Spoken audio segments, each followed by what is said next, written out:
ನಮಸ್ಕಾರ.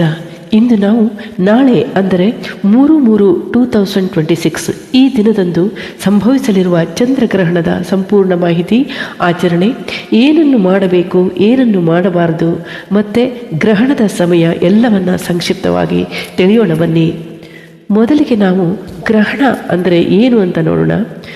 ಚಂದ್ರಗ್ರಹಣವು ಭೂಮಿ, ಸೂರ್ಯ ಮತ್ತು ಚಂದ್ರನ ನಡುವೆ ಸರಿಯಾದ ಸರಣಿ ಬಂದಾಗ ಸಂಭವಿಸುವ ಆಕಾಶೀಯ ಘಟನೆ.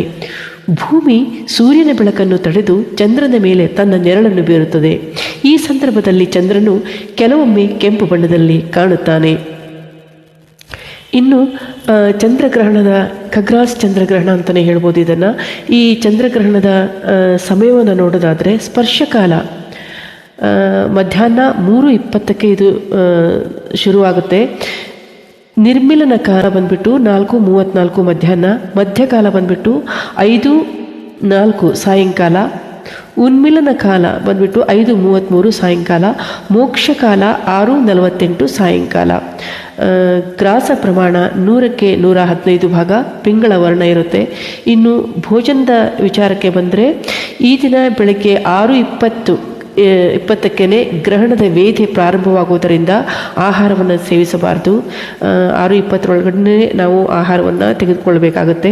ಇನ್ನು ಬಾಲಕರು, ವೃದ್ಧರು, ರೋಗಿಗಳು, ಅಶಕ್ತರು ಮಧ್ಯಾಹ್ನ 12 ಗಂಟೆವರೆಗೆ ಆಹಾರವನ್ನು ಸೇವಿಸಬಹುದು. ಅಂದರೆ ಅದೇ ವೃದ್ಧರು, ರೋಗಿಗಳು, ಅವರಿಗೆ ಆಹಾರ ಇಲ್ಲದೆ ಇರೋದಕ್ಕೆ ಆಗೋದಿಲ್ಲ ಅಲ್ವಾ. ಸೊ ಅವ್ರಿಗೆ ಅವಕಾಶ ಇದೆ 12 ಗಂಟೆಯ ಒಳಗಡೆ, 12 ಗಂಟೆವರೆಗೆ ಕೂಡ ಆಹಾರವನ್ನು ಸ್ವೀಕಾರ ಮಾಡಬಹುದು. ಇದಿಷ್ಟು ಸಮಯದ ಇದಾಯಿತು. ಇನ್ನು ಧಾರ್ಮಿಕ ಮಹತ್ವವನ್ನು ನೋಡೋದಾದರೆ ಹಿಂದೂ ಸಂಪ್ರದಾಯದಲ್ಲಿ ಚಂದ್ರಗ್ರಹಣವನ್ನು ಆಧ್ಯಾತ್ಮಿಕ ದೃಷ್ಟಿಯಿಂದ ಮಹತ್ವದ ಕ್ಷಣವೆಂದು ಪರಿಗಣಿಸಲಾಗುತ್ತದೆ. ಪುರಾಣ ಕಥೆ ಹೊಂದಿದೆ ಇದಕ್ಕೆ. ಸಮುದ್ರ ಮಥನದ ವೇಳೆ ರಾಹು ಮತ್ತು ಕೇತು ಅಮೃತ ಪಾನ ಮಾಡಿದಾಗ ವಿಷ್ಣು ದೇವರು ಅವರ ತಲೆ ಕತ್ತರಿಸಿದರೆಂದು ಹೇಳಲಾಗುತ್ತದೆ. ತಲೆಯ ಭಾಗ ರಾಹು, ದೇಹದ ಭಾಗ ಕೇತು ಎಂದು ಪ್ರಸಿದ್ಧರಾದರು.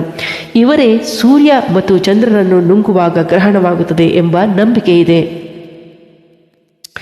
ಗ್ರಹಣ ಸಮಯದಲ್ಲಿ ಏನನ್ನು ಮಾಡಬಾರ್ದು, ಏನನ್ನು ಮಾಡಬೇಕು ಅನ್ನೋದನ್ನು ನೋಡೋಣ ಬನ್ನಿ. ಗ್ರಹಣ ಸಮಯದಲ್ಲಿ ಜಪ, ಧ್ಯಾನ, ಮಂತ್ರ ಪಠಣ, ವಿಶೇಷವಾಗಿ ಗಾಯತ್ರಿ ಮಂತ್ರ ಮತ್ತು ಮೃತ್ಯುಂಜಯ ಮಂತ್ರವನ್ನು ಪಠಿಸಬಹುದು. ವಿಷ್ಣು, ಶಿವ, ದೇವಿ ಆರಾಧನೆಯನ್ನು ಮಾಡಬಹುದು. ದಾನ ಧರ್ಮವನ್ನು ಮಾಡಬಹುದು, ಅಂದರೆ ಅನ್ನದಾನ ಅಥವಾ ವಸ್ತ್ರದಾನವನ್ನು ಮಾಡಬಹುದು. ಗ್ರಹಣ ಮುಗಿದ ಬಳಿಕ ಸ್ನಾನವನ್ನು ಖಂಡಿತವಾಗಿ ಮಾಡಲೇಬೇಕು. ಇನ್ನು ಏನನ್ನು ಮಾಡಬಾರ್ದು ಅನ್ನೋದನ್ನು ನೋಡೋದಾದರೆ ಗ್ರಹಣದ ಸಮಯದಲ್ಲಿ ಆಹಾರ ಸೇವನೆ ನಿಷಿದ್ಧವಾಗಿದೆ, ಮಾಡಬಾರ್ದು. ಅಶುಭ ಕಾರ್ಯಗಳನ್ನು ಮಾಡಬಾರ್ದು. ಮತ್ತು ಗರ್ಭಿಣಿಯರು ಹೊರಗೆ ನೋಡುವುದು, ಇದನ್ನು ಕೂಡ ಹೊರಗೆ ನೋಡುವುದನ್ನು ತಪ್ಪಿಸಬೇಕು ಅಂತ ಹೇಳ್ತಾರೆ. ಸೊ ಗರ್ಭಿಣಿಯರು ಸ್ವಲ್ಪ ಒಳಗೆ ಇರೋದನ್ನೇ ಒಳ್ಳೆಯದು. ಇನ್ನು ವೈಜ್ಞಾನಿಕ ಮಹತ್ವವನ್ನು ನೋಡೋದಾದರೆ ವೈಜ್ಞಾನಿಕವಾಗಿ ಚಂದ್ರಗ್ರಹಣವು ಸಂಪೂರ್ಣವಾಗಿ ನೈಸರ್ಗಿಕ ಖಗೋಳಿಕ ಘಟನೆಯಾಗಿದೆ. ಭೂಮಿ, ಸೂರ್ಯ ಮತ್ತು ಚಂದ್ರನ ನಡುವೆ ಬಂದಾಗ ಭೂಮಿಯ ನೆರಳು ಚಂದ್ರನ ಮೇಲೆ ಬೀಳುತ್ತದೆ.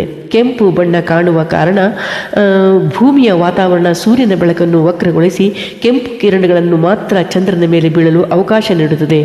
ಇದು ಮಾನವರಿಗೆ ಯಾವುದೇ ಹಾನಿ ಉಂಟು ಮಾಡುವುದಿಲ್ಲ. ಚಂದ್ರಗ್ರಹಣವನ್ನು ಕಣ್ಣಾರೆ ನೋಡುವುದು ಸುರಕ್ಷಿತ. ಸೂರ್ಯಗ್ರಹಣದಂತೆ ಕಣ್ಣಿಗೆ ಯಾವುದೇ ಅಪಾಯವಿರುವುದಿಲ್ಲ. ಆಧ್ಯಾತ್ಮಿಕ ಸಂದೇಶವನ್ನು ನೋಡೋದಾದರೆ ಗ್ರಹಣವು ನಮಗೆ ಒಂದು ಸಂಕೇತ ನೀಡುತ್ತದೆ. ಜೀವನದಲ್ಲಿ ಕತ್ತಲೆ ಬಂದರೂ ಅದು ಶಾಶ್ವತವಲ್ಲ. ಭೂಮಿಯ ನೆರಳು ತಾತ್ಕಾಲಿಕವಾಗಿ ಚಂದ್ರನನ್ನು ಮುಚ್ಚಿದಂತೆ ನಮ್ಮ ಜೀವನದ ಸಮಸ್ಯೆಗಳು ಕೂಡ ತಾತ್ಕಾಲಿಕ. ಶಾಂತಿ, ಭಕ್ತಿ, ಧೈರ್ಯದಿಂದ ನಾವು ಮತ್ತೆ ಪ್ರಕಾಶಮಾನರಾಗಬಹುದು. ಇನ್ನು ಕೊನೆಯದಾಗಿ 3/3/2026 ಚಂದ್ರಗ್ರಹಣವು, ಈ ದಿನದಲ್ಲಿ ನಡೆಯುವ ಚಂದ್ರಗ್ರಹಣವು ಆಕಾಶದ ಅದ್ಭುತವೂ ಆಗಿದೆ, ಆತ್ಮ ಪರಿಶೀಲನೆಗೆ ಅವಕಾಶವೂ ಆಗಿದೆ. ಧಾರ್ಮಿಕವಾಗಿ ಇದು ಶುದ್ಧೀಕರಣದ ಸಮಯ, ವೈಜ್ಞಾನಿಕವಾಗಿ ಇದು ಪ್ರಕೃತಿಯ ಅದ್ಭುತ ಸಮ್ಮೇಳನ. ಭಕ್ತಿ ಮತ್ತು ವಿಜ್ಞಾನ ಎರಡನ್ನೂ ಗೌರವಿಸಿ ಶಾಂತಿಯಿಂದ ಗ್ರಹಣವನ್ನು ಅನುಭವಿಸೋಣ. Thank you so much for watching. ಧನ್ಯವಾದಗಳು.